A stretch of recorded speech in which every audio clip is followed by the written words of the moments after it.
SS31 being something that directly plays into mitochondrial biogenesis, so you actually improve the density of the mitochondria, would actually increase your oxidative stress risk by having more mitochondria. So did I notice anything massive from it? SS31. Now, I did some research on that. Also helps with mitochondrial efficiency and biogenesis, but it's significantly more expensive and you need to run a reasonably high dose.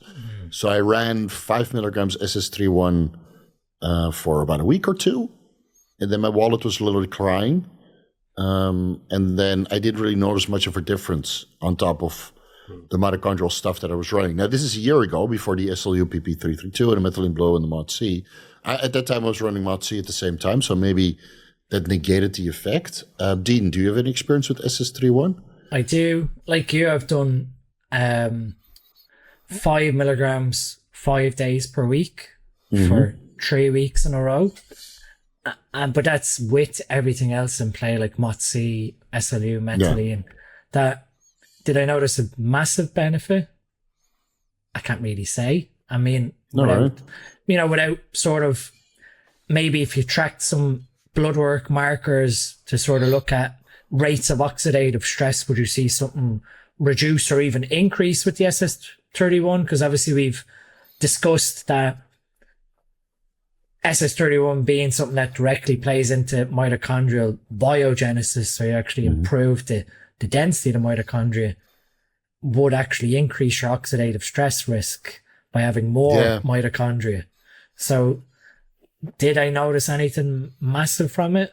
I can't really say. But do you get like an ashtray face overnight, which indicates like oxidative stress? All those guys megadosing their mastro, they look like ashtrays. But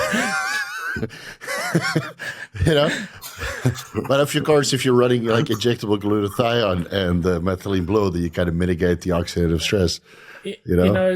For me, when I tried it, on top of everything else, because obviously we have this tried and tested protocol that you're like, I'm not screwing this up, I'm going to keep this in play. Yeah. Did it do anything beyond what the others were doing? I couldn't say that. I had a huge increase in energy or a huge increase in training performance. So research looks promising for if you have massive amounts of oxidative stress with like organ issues, but as a sort of day-to-day runner or something that you'd consider, performance enhancing, I think there's other options. I think it's good pre-surgery. I talked to several surgeons that use it pre-surgery to upregulate mitochondrial function and density. So in clients with low mitochondria, this seems to be the one that raises the mitochondrial function quite dramatically over the course of a week. Then they do surgery, and then with all this ATP production, the outcome of the surgery is better than without it.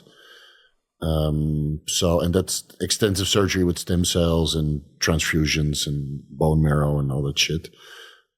So I think it has some practical applications there. But what you see with methylene blue, you add that in and you notice an immediate effect. Same with SLU, it takes a couple of days, but after a week of continuous use, you notice like, my energy levels are better and my fat loss is improving and my my performance is improving. And same with MOD-C, and it's almost immediate. But with the SS31, I didn't notice any dramatic effect. Not on day 1, not on day 14. So I wanted to try it as an IV, like what the research says, and do 25 milligrams as an IV, but I've yet to get Morgan to do it. Well, it's gray area. Again, am I going to? What's the purity? Am I going to see anything from it? And it's interesting, like we've discussed, but I think we've sort of nailed the three that are tried and tested. That I'm not gonna move away from. Not based on anyway, because obviously we see in my bloods. I done my blood work whenever it was 6 weeks post show, and it was pretty much as good as would be expected, and nothing on the blood work showed anything towards running SLU since January as SLU causing any problems. Seems to have no effect on blood work. No effect. So that's good to know.